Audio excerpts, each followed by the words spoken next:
Welcome to the Nicholson Co workshop here in Malvern. We're just glad to welcome Matt and William here for the day to see how we're getting on with the Portsea project. This is to restore the 1889 Walker organ from the church. All of the organ has been dismantled and is here in the workshop, and we're getting started on some of it already, and then the rest of it is a large challenge of examining everything and making sure that we have the right techniques planned for how we're going to restore that. And around you can see some of the dismantled Portsea material, and we'll go through some of these individually to talk about what they are and why they need restoration and roughly how that's going to be done. This is a reservoir, sometimes called a bellows. It's used for storing a supply of wind for the organ, so that when you play a big chord you don't suddenly run out of wind, the blower is able to keep up. And it also regulates the pressure. So the idea is wind from the blower comes in here at higher pressure than any part of the organ needs, and then it inflates the bellows, and as the bellows rise they pull this lever here which closes a valve and stops any more air coming in, which regulates the pressure. And then on top will be a lot of weights. This is the lid that sits on top, trying to be covered in weights. So the more weights you add, the higher the pressure in the bellows. And the whole thing rises up on this concertina like this.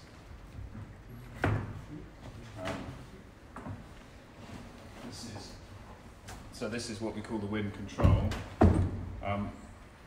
They're quite often external to the bellows and would go sort of here, but these bellows have got them inside, and you can see as the bellows rises, a roller comes down with a blind and closes off the wind supply.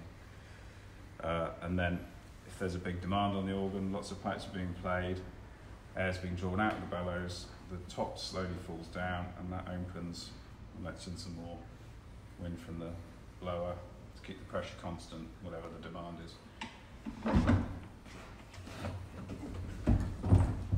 And these are double rise bellows because they've got, these are the ribs here, which bend to hinge to let in more or less to allow the bellows to expand. It's got one pair that point inwards and another pair that point outwards. This is the other half of the top pair, so it's called a double rise. And these things, which are called counterbalances, attach, I think that one goes there, so that as the top rises, it keeps this central frame halfway between the top and the bottom, so that each pair of ribs is flexed to the same extent, because the lower pair tends to get pushed outwards, which helps the bellows rise, which as they go higher would lower the pressure, but the top pair is pushed the other way and tends to pull the top down, so they cancel each other out, give you a constant pressure. The problems we're having with this one is basically it's just reached the end of its life and is completely worn out. The leather is gone stiff, it's perishing. There's been some attempt at repairs here. The other side's got some sticky tape over it to try and stop a leak. And the hinges, which are also leather, they're starting to go and crack, and they'll soon give up the ghost and start leaking. It's probably also leaking from the woodwork itself. You can see inside there's lots of patches everywhere that have been applied, and there's some old outlets that have been closed off probably at some point in the past when its configuration has changed. So there's lots of places it can leak as well as the leather work. So what we're going to do is strip off all the leather, clean up all these ribs, make sure there's no cracks or splits in them. If there are any splits, we'll patch them on the inside. Any splits in the woodwork we'll deal with in the same way with leather patches, or if it's too bad, we'll replace individual bits. And then it will all be re-leathered. So I've got this is the sort of leather that we're going to be using. All the hinges, like along here, they're made of this stuff called full strain. It's already been during its manufacture, it's been stretched. So in theory, it's pretty stiff and it can't stretch anymore. So it's quite a good hinge material. And then when you come to the corners, it's sort of bag across the front.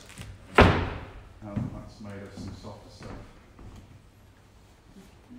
This cowhide here, just still pretty tough, but it's flexible enough for the corners. And then they'll have new capping pieces over here to reinforce the corners.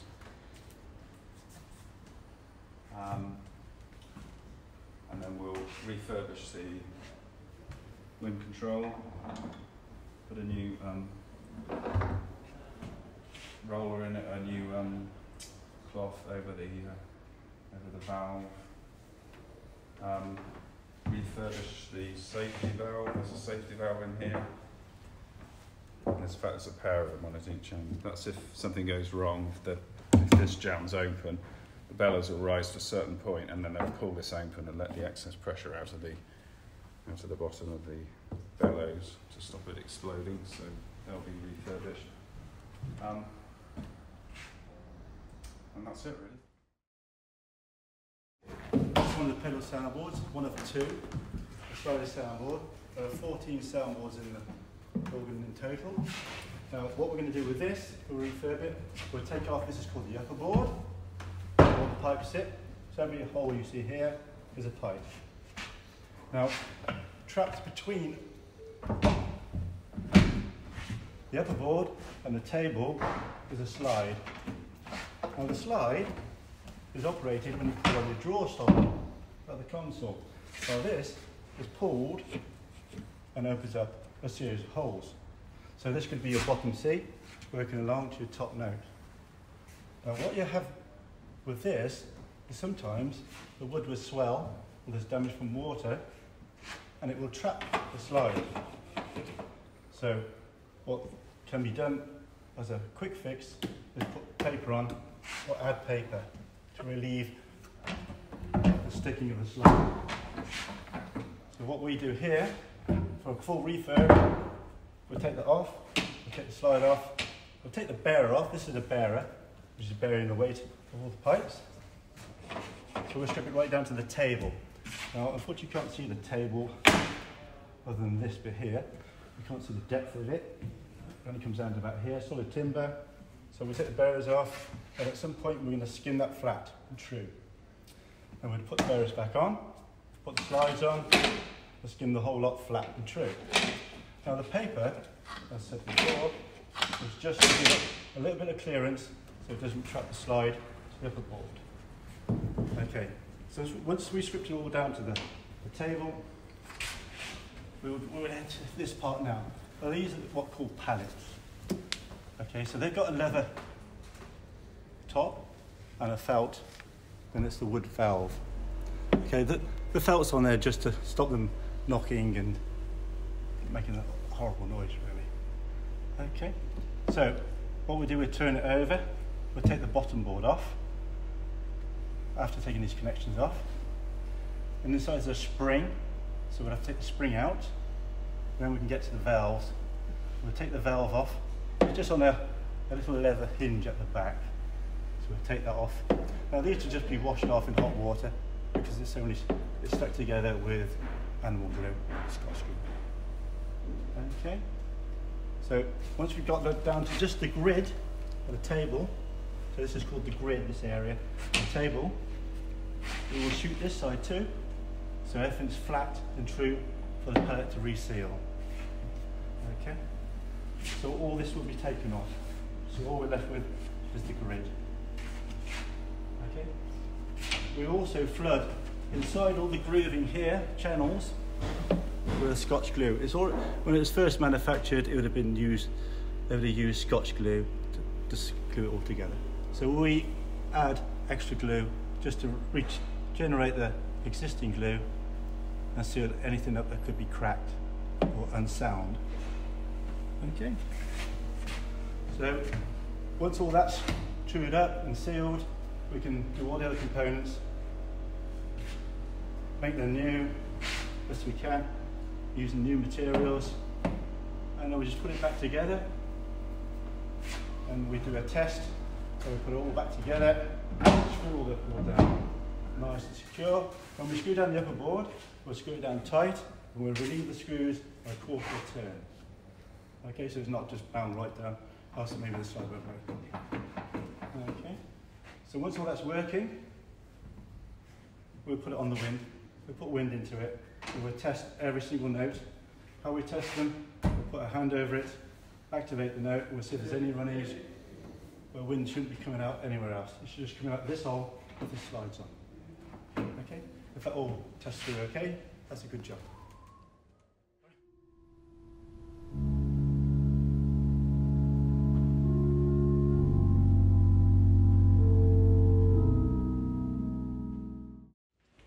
This is the 1965 console from the Portsea organ, built by the Walker firm when they rebuilt the Portsea organ at that time. And this is, as organ builders and organists, it's very important the interface that the console presents between the player and the instrument. And in theory, you should be able to sit down at a console, and before you've even turned the blower on, you should be able to look at the console and hear the organ. Now that perhaps sounds daft, but the aura of quality and of the tonal ethos that the console presents. Every console is redolent of a certain age, whether that's 2020, 1965 or 1889. And so it's very important, and this is I think something that's growing in appreciation, that the character of the console affects the way you play and your impression of the instrument. Now this Portsea organ is emphatically an organ of the high Victorian era, enormous pipe scales in a glorious building, and it felt very incongruous sitting down at a 1960s console faced with this wall of 1880s diapason noise that came out afterwards. And part of our brief has been therefore to build a new console in a period style. And so this console has played its last. We've just kept it up here so we can measure the aperture correctly. The console was built into the organ case, and we will be designing and building a brand new console that will in many ways be a replica of surviving Walker consoles of that era. There is one, or possibly two, very grainy photographs of the original Portsea console, which we will certainly use as a basis to help us as well. This is one of the pedal sub-bass chests for the Portsea organ. It's currently upside down, so the pipes would be standing on here going that way, but we left it upside down so that you can see how it works a little bit better. As with the soundboard, inside you have pallets, so these big wooden valves with a felt and leather facing, which open and allow the wind through into a channel and then up into a pipe. But the difference with the chest is that above the grid, all you have is an upper board, a tip board with a pipe standing on it. There are no slides, which means that when you play a note on the chest, it plays that one pipe and that one pipe only.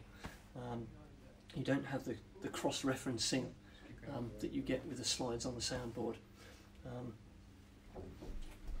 Inside here, to make the pallet move, we have what are called power motors, and these are tiny little, they're like bellows, but they work in reverse. The pressure is on the outside, and when you let the air out from the inside, the pressure will push the power motor shut, and it pulls the pallet open and allows the wind to go up into the pipe. The way that the air is released from inside the power motor is through a primary valve, and these primary valves are operated by a little lever magnet. So this is a lever magnet. When the organist has the stop drawn, and presses the pedal note. The coil in here activates and it pulls the lever up and pushes the valve down as you see it. So if we take that off, you can see the valve there. It's a little wooden or cardboard disc on a threaded wire stem, and it's got a leather facing on either side of it. So the normal position is there, and that's held by this little spring on the magnet. What happens is that the wind from the chest comes up through here, creeps past the valve and goes down into the inside of the power motor. When the organist presses the pedal and the magnet activates, the lever, the magnet pushes the valve down and it closes the supply of pressurised air from inside the chest and opens this hole out to the atmosphere.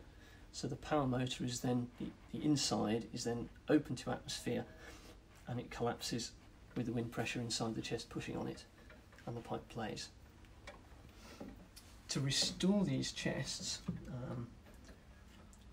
every little part will be taken apart, cleaned. The magnets themselves will actually be replaced with new, because the pivots wear out, and eventually, of course, the coils can, they have a limited lifespan. The coils, so although they might appear to be functioning perfectly well, if we left them on, we'd eventually start getting ones that would suddenly stop working, and then you'd have to have the tuner come and repair them one at a time, which is very inefficient and very expensive over the years. So they'll all be replaced with new lever magnets. The valves will be taken apart, the leather facings removed and replaced with very similar leather. The leather buttons will probably be replaced with new leather buttons, because the leather becomes crumbly and friable, and then if you try and adjust it, it breaks apart and then it starts to slip on the threaded wire. Things go out of adjustment and things stop working.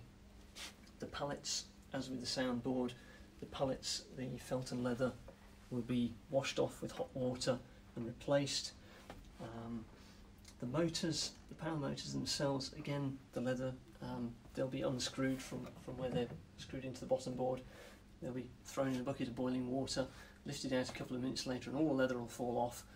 We dry those out, skim the edges so they're true and square and everything, and re-leather them. This is a little power motor. It's a very little power motor, but that's sort of representative of what they will look like when they've been re-leathered. And the leather, as you can possibly see, is very, very fine. It's sort of cartridge paper thickness, but it's very, very soft and supple, very flexible, and that should last for many, many years.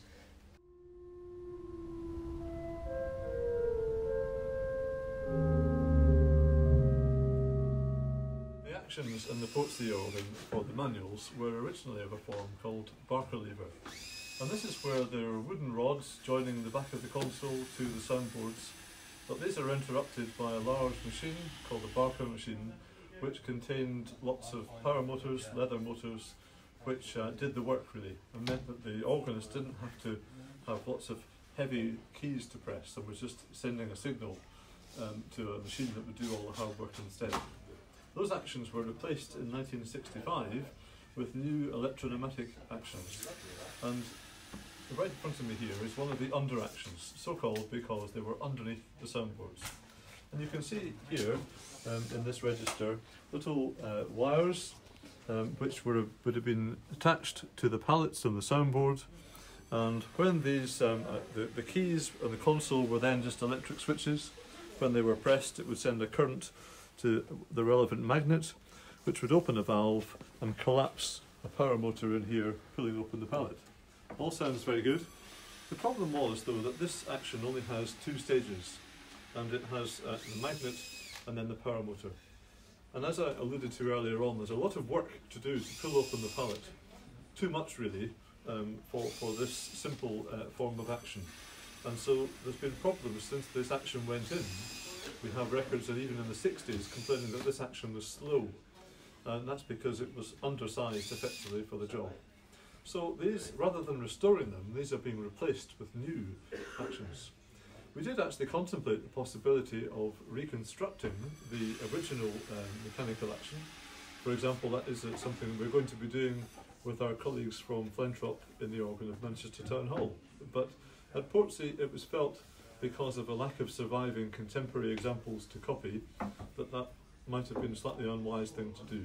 So instead we're making brand new underactions. If you come and see this sketch, this drawing here, it illustrates how they work. So you have the power motor with its pull-down wire attached to the soundboard pallet above, but rather than being exhausted to atmosphere directly by a lever magnet, it's exhausted by these little disc valves which move, which in turn are actuated by what we call the primary motor, and then that is exhausted in turn by the chest magnet. So that when the key is pressed, this energizes, it opens the inside of this motor to the atmosphere, that collapses, this valve then closes or opens and allows the inside of the motor to be exhausted to atmosphere, so it collapses. Now this is called a three-stage action, and the whole point of these is that the multiple stages increase in size and power, and so a very small opening movement and power ends up in due course making a fast and powerful final movement. The underactions, although all going to be of the same form, are of slightly different orientation. So some of them, for example, this bit here might be underneath the power motor, and that's because we've got to fit these into the space that's available inside the organ. We've started to machine out the timber for these underactions and the complicated borings that are to go into them, and then there are lots of wooden blocks to be made to go inside the motors.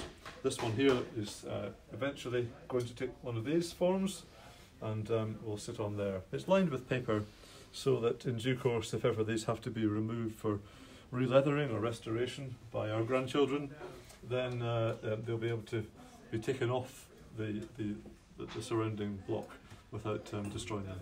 So these are the new underactions which we are hopefully going to finish in the early part of the new year.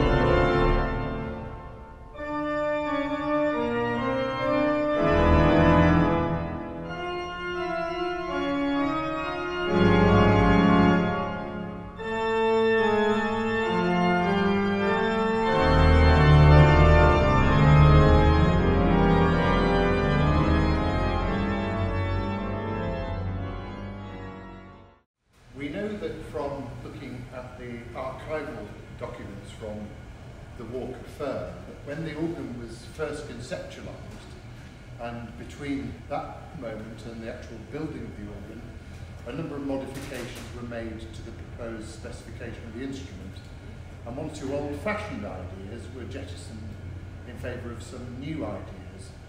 But one of the ideas which had already been manifest in the building of the organ was the idea of 3 open diapasons on the great organ.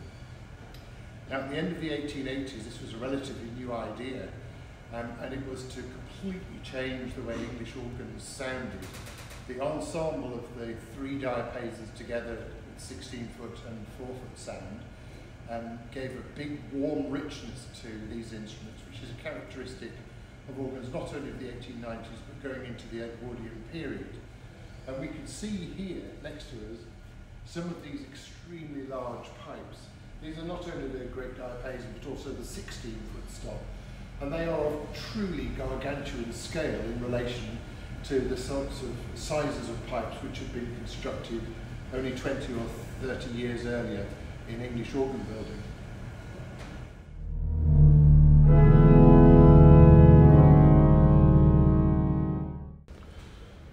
We have here one of the pedal trombone pipes, and if we can have a closer look, I'll just show you something which we know has changed since the organ was built.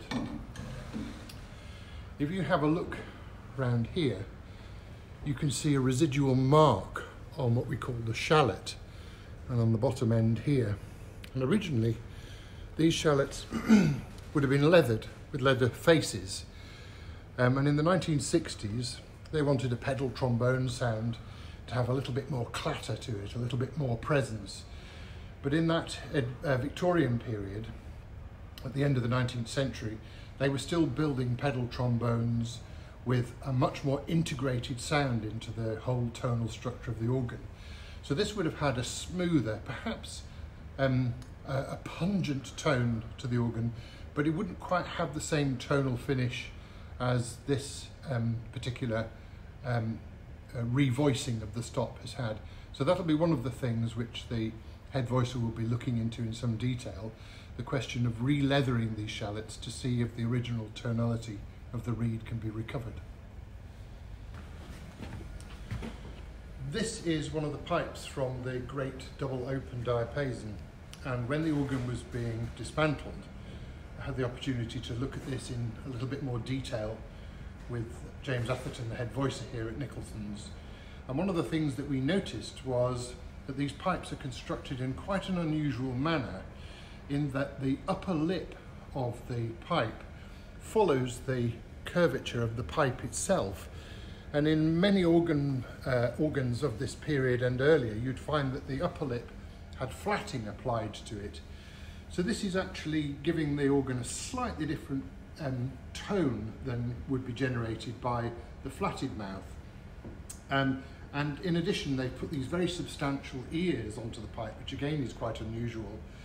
But this is a characteristic of quite a few of the diapasons in the organ, and quite why Walker was doing this at this period and how they came to this particular style is a very interesting question, which we hope to certainly address whilst the organ is being restored.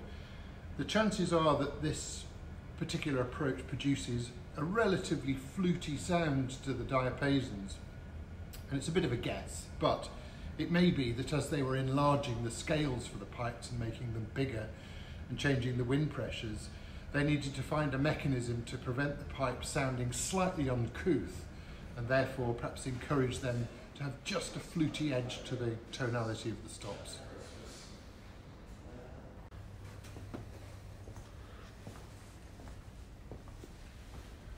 One of the questions which will need to be addressed here at Nicholson's is this question of the pitch of the organ. And we can see the stoppers in the pipes here have been pulled out to try to lower the pitch ever so slightly. And it will be possible, I think, to make some clear estimates of what we think the pitch was originally. However, there's a mystery.